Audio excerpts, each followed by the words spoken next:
अब कोई बहुत ज्यादा टेंशन में हो, लोग सामान्य भाषा में कहते हैं ना, भैया आज मत बोलिए हमसे, आज बहुत टेंशन है, आज हम बस विश्राम करेंगे।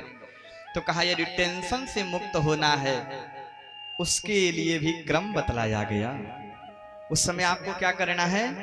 उस समय आपको राम विवाह का पाठ करना है।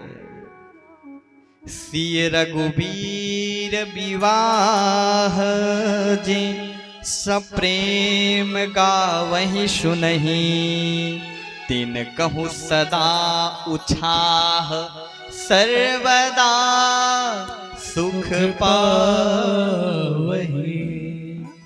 तिन कहूँ सदा उछाह, उसके मन में सदा उत्साह उछाह बना रहता है जो राम विवाह का पाठ करता है। अब कोई कहे कि भैया हमारा खेलने में मन लगता है, हमारा भोजन करने में मन लगता है, हमारा भजन में मन नहीं लगता, भगवान में हमारा मन लगता ही नहीं है, पूजा पाठ करने की इच्छा होती ही नहीं है और भजन तो होता ही नहीं है। एक अभी कुछ दिनों पूर्व की घटना है, ऐसे ही क्रम लगा तो आश्रम में गुरुदेव बैठे थे आसन लगा करके, तो अब क्रम था तो सेवा में हम बैठे थे, तो गुरु जी के एक जजमान जी आए और जजमान जी कहते हैं महाराज जी हमारा मन सब में लगता है, भजन में मन नहीं लगता। गुरु जी ने कहा अच्छा ये बताओ भजन में मन नहीं लगता? कहा नहीं। कहा नोट गिनने में? अरे महाराज नोट गिनने में तो खूब मन लगता है। कहा अच्छा, कहा कैसे? तो कहा क्योंकि अब जैसे कोई व्यक्ति नोट गिन रहा हो एक किनारे बैठ करके, 1 2 3, तब तक कोई बोल दिया का हाल बा भैया, चुप रहो, 1 2 भुलवा दिया, 1 2 3 4। कितना मन लगता है नोट गिनने में? क्यों? एक बार किसी को देना हो 10,000 रुपए, एक बार गिनेंगे, फिर 1 मिनट भैया, 1 2 3 4। क्यों?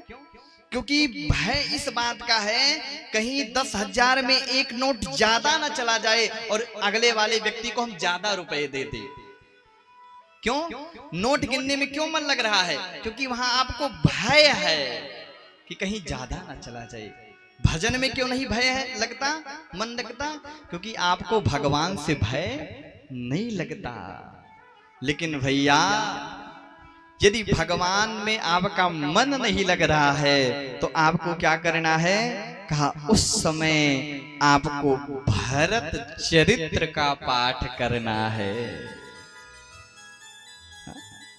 भरत चरित करि नेम तुलसी जे सादर सुनहि, सिय राम पद प्रेम अवश्य हो ही भव रस बिरति। जो भरत चरित्र का पाठ करता है भव रस बिरति, इस संसार में उसकी विरक्ति हो जाती है और सिय राम पद प्रेम, भगवान के चरणों में उसका प्रेम हो जाता है। हमारे कहने का क्या भाव था भैया कि मेडिकल स्टोर में इस ग्रंथ रूपी सागर में और भी कांड हैं, तो सभी कांडों का पाठ होना चाहिए। सबकी अलग अलग फलश्रुति है। आप खूब सुंदर कांड करिए, लेकिन भैया समय समय पर और भी कांडों पर दृष्टि डालिए। कितना सुंदर ग्रंथ है और कोई सामान्य व्यक्ति रचयिता तो भी नहीं है। रामचरितमानस की रचना किसने की?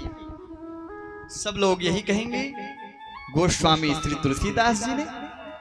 नहीं भैया,